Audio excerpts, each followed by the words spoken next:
Okay, good morning and welcome.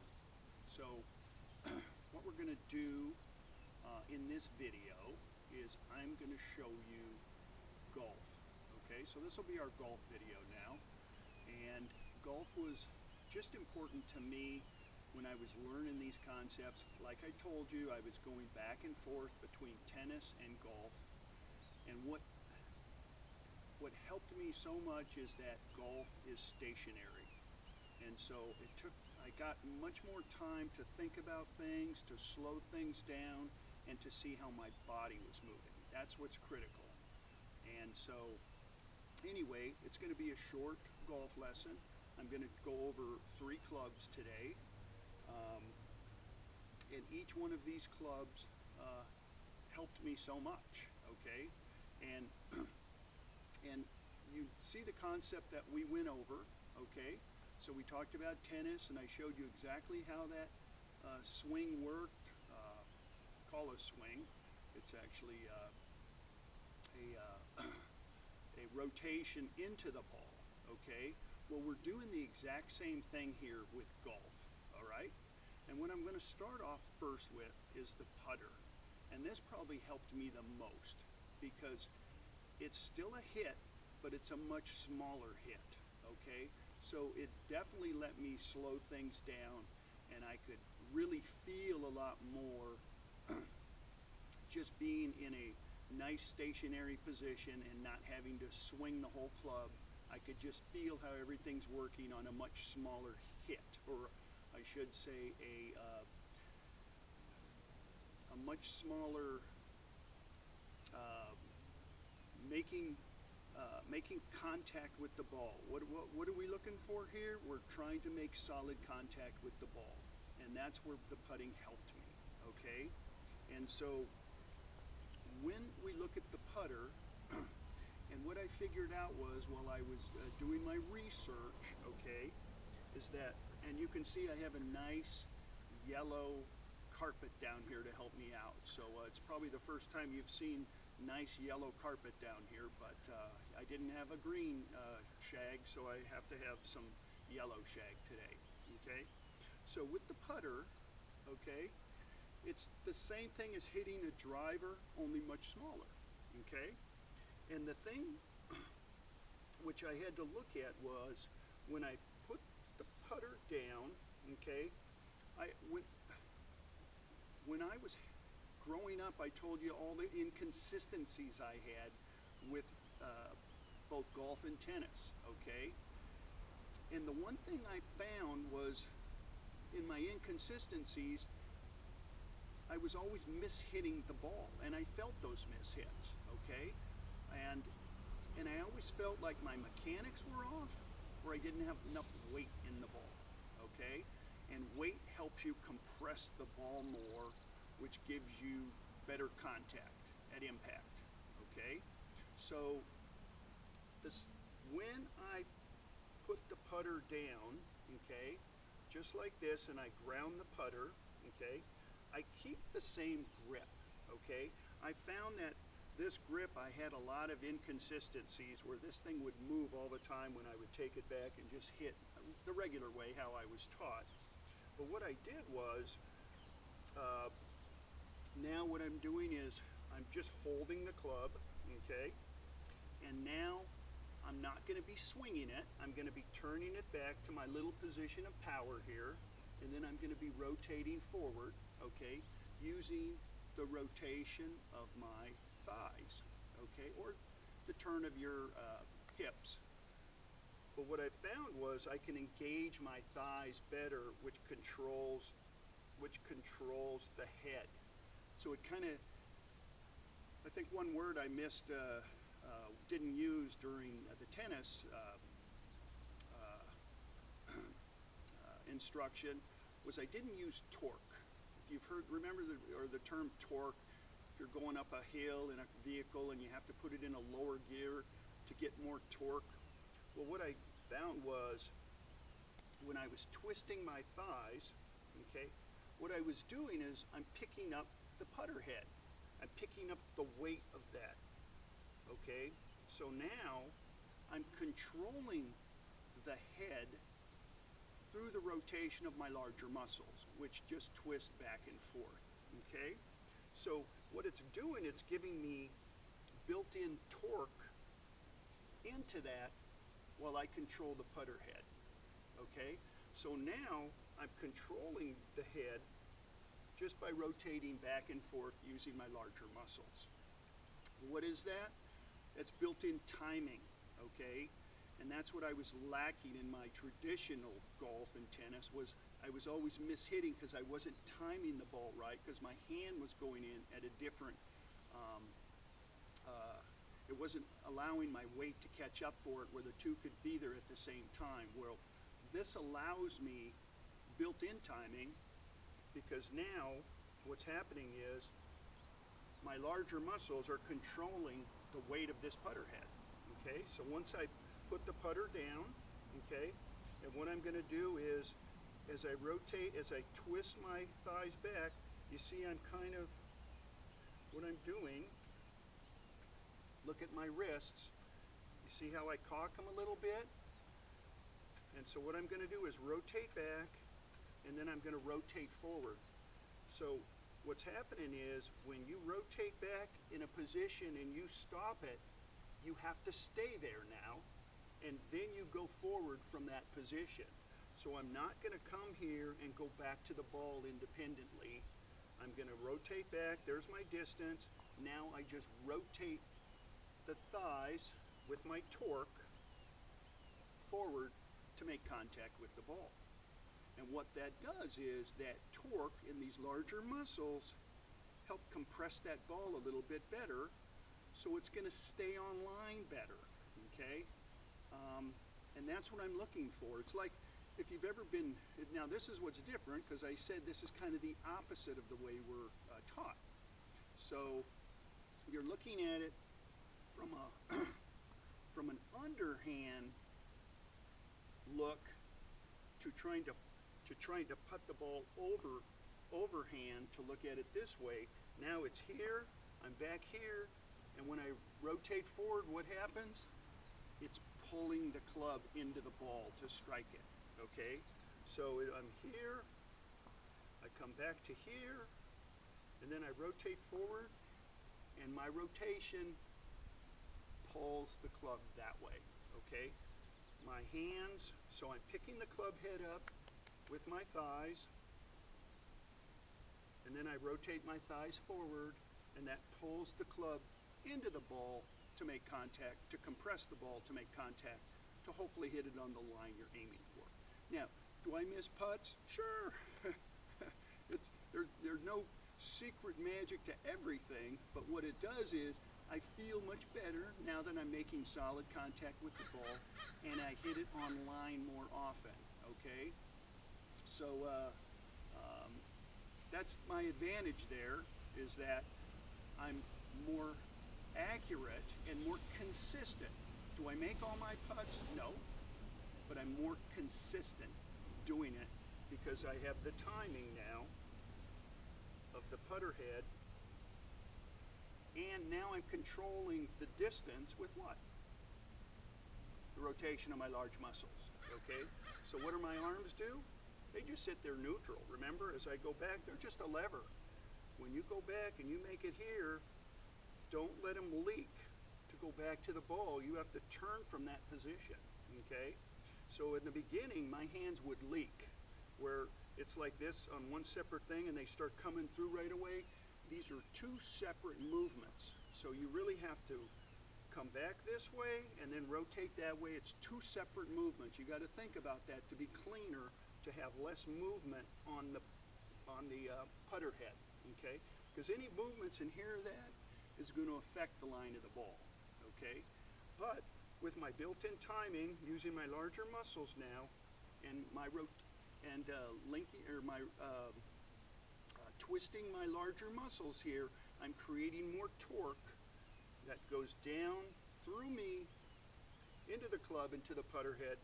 Now I'm controlling the putter head just through the rotation of my thighs. So I pick up that weight, okay? Now,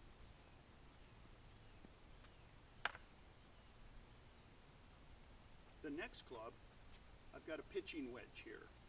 I love pitching with this concept. And why? Because these large muscles can really, once you compress down on that ball, it just hits nice chips for you. Okay, so it gets you keeps me out of trouble. Okay, and it's the same concept, but let me show you the difference. So all of these concepts are the same. You have to make adjustments. Okay, so if I come to a pitching wedge here, and I'm going to come up to the ball. Okay, what's happening now? I set the club down, and now my hips or my legs take over. Okay, some of you, and as I'm saying, not everyone's going to get the twisting of the thighs, or it might be too tough for you, but just rotate your hips is really going to get your big muscles working. I'm not saying everyone's going to get all these. I'm giving you ideas and pictures so you can go out and practice and figure it out yourself.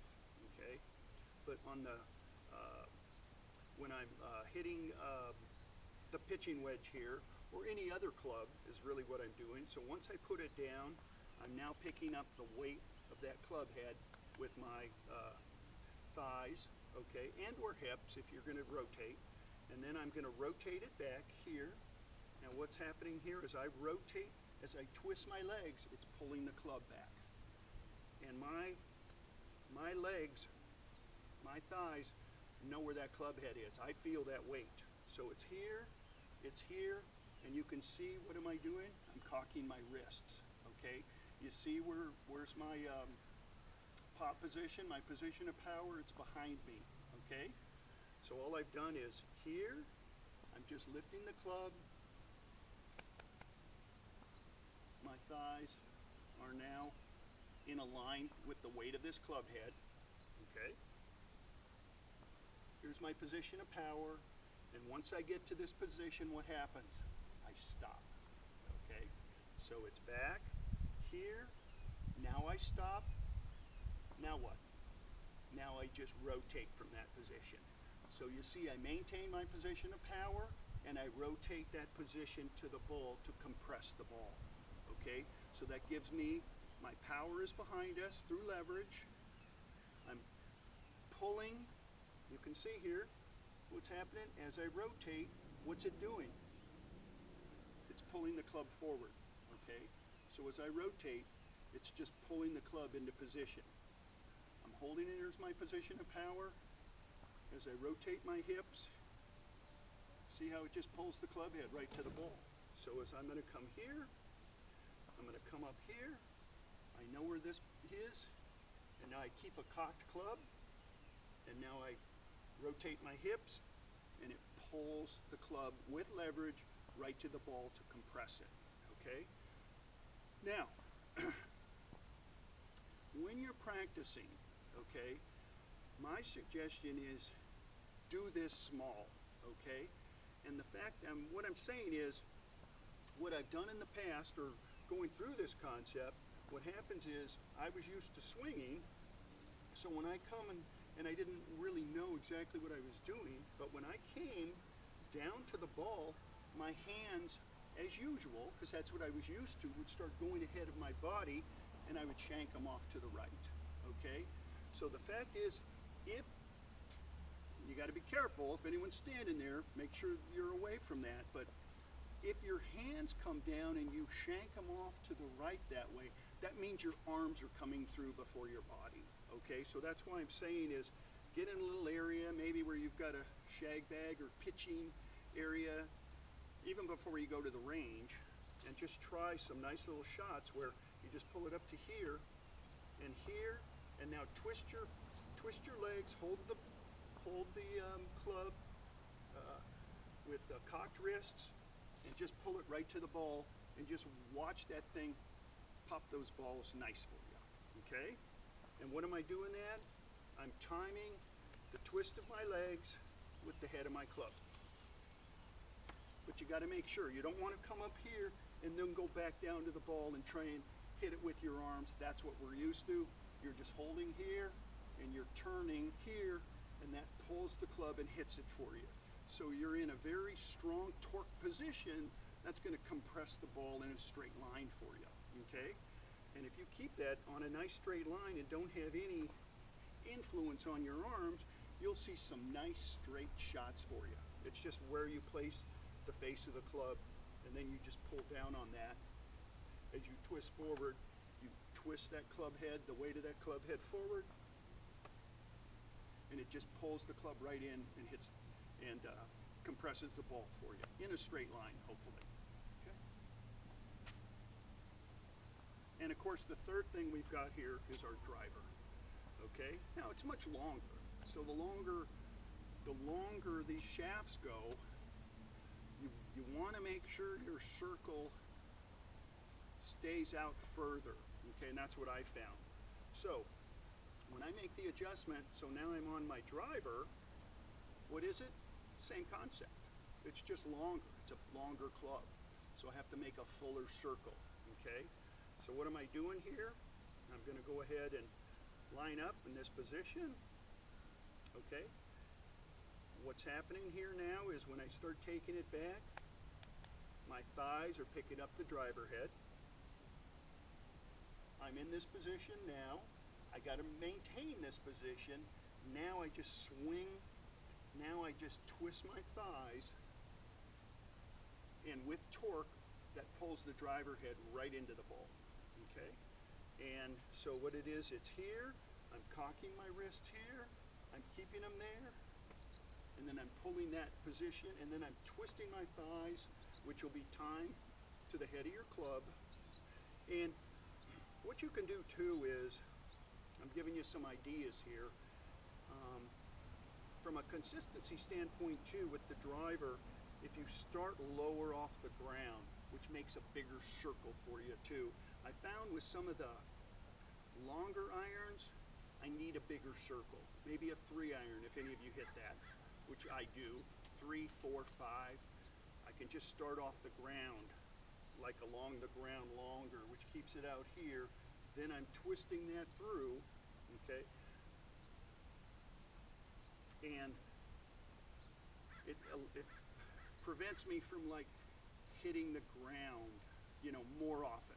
Okay, do I still hit bad shots? Yes. Do I still hit the ground? Yes. Okay, but what am I? I'm making solid contact more often, so I am a much more consistent player. Okay, I'm not a professional golfer. I'm not a professional tennis player. And I'm not a biomechanical engineer, okay? So you take that into account. These are just my trial and error answers for what I've done over the last 40 plus years, okay? So anyway, so let's look at the driver one more time. So I've got it down here.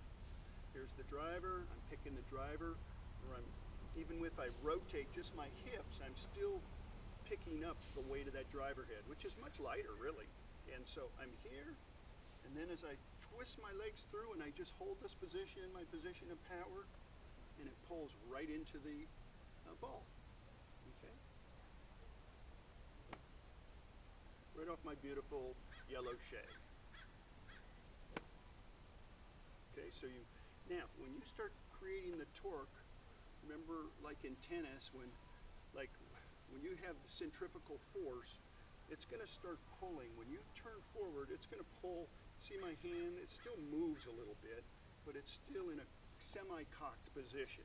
Okay, so I'm here, and you want to have like light, you know, don't have a death grip on that. You want to just have a light grip.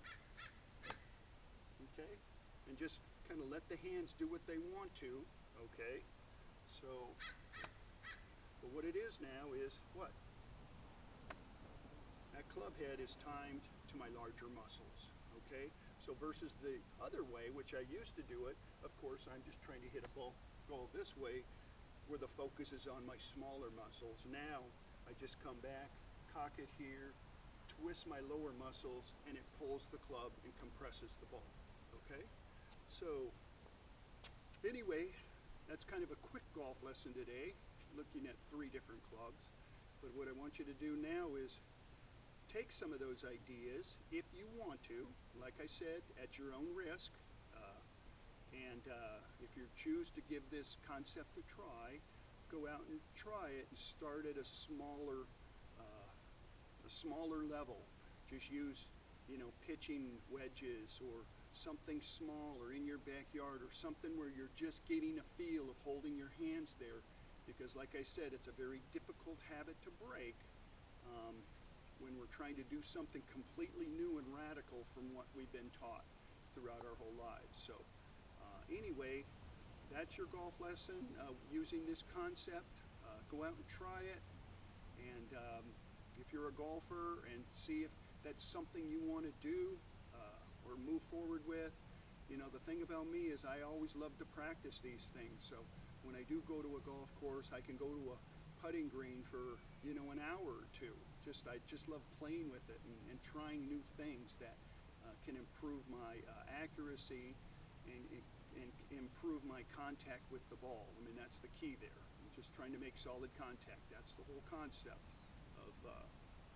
of all these sports, of what this concept can do, is to just make solid contact more often, which can improve your consistency and hopefully make you a better player. So anyway, send me some emails and maybe let me know how it's going, and if I'm not overwhelmed with emails, I can get back to you. And maybe at some point in the future, if I see there's enough interest, maybe I can go ahead and get an area at a golf course where I can hit some balls for you. But other than just showing you here on a tennis court with a beautiful yellow shag rug. So anyway, have a good day, and we'll talk again soon. Thank you.